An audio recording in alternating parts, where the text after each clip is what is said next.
Sugar back again for another film review, and this weekend's feature is The Five Bloods, directed by Spike Lee, and here is all Sugar has to say about that. The Five Bloods is about 4 veterans that returned to Vietnam to find the remains of their squad leader and the gold treasure that they buried during the Vietnam War. Now, this adventure allows them to discover some unexpected life-altering truths that in turn impact how they move forward in the future. If you have ever watched a Spike Lee film before, you know that he comes hard and heavy with the black education with a splash of do the right thing. With that said, this is not a Netflix and a chill kind of movie. This is definitely a mentally engaging film, so get ready to be edified. With that said, here are my highlights. Now, I enjoyed the wonderful core of veteran black actors. We had Norm Lewis, and Norm Lewis,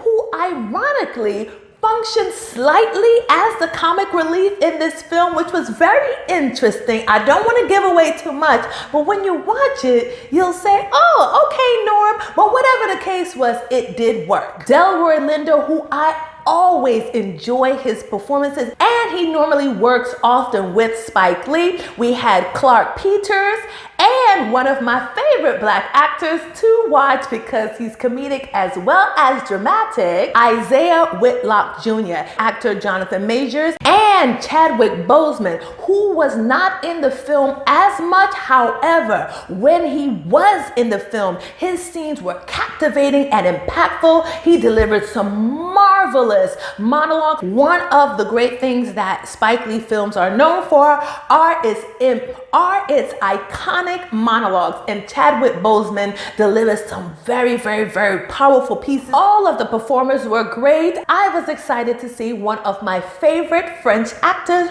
Jean Reno, pop up in this film. He also delivered a really good performance. I enjoyed the score. One thing that Spike Lee is amazing at is not just using his score as a backdrop to the film, but allowing the music to be intertwined with the scripts to also tell the story. Spike Lee uses the score to tell the message behind the message of the piece, and he is very specific and intentional to the music he uses and at what specific time. The score was done by Terence Blanchard, who does many Spike Lee films, so when you listen to the score, it will sound very familiar as you have heard his horns in previous films. I enjoyed the historical highlights of black pioneers, known and also not as well known, so from that perspective it was very edifying. There were many current themes being shown throughout the film, from Black Lives Matter to politics to right on down to what is the definition of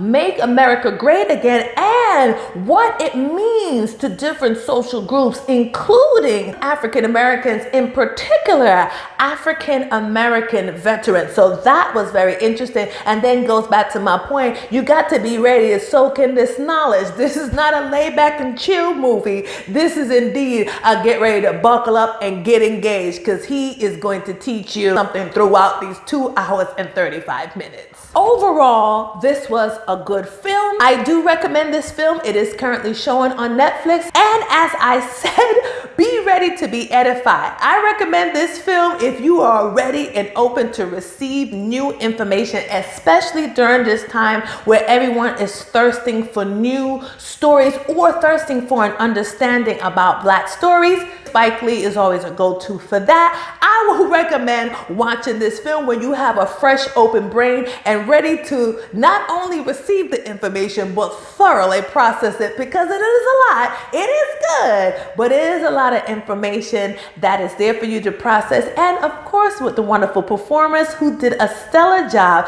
that'll help to kind of bring you along as you go on this journey. And that's about all Sugar have to say about that.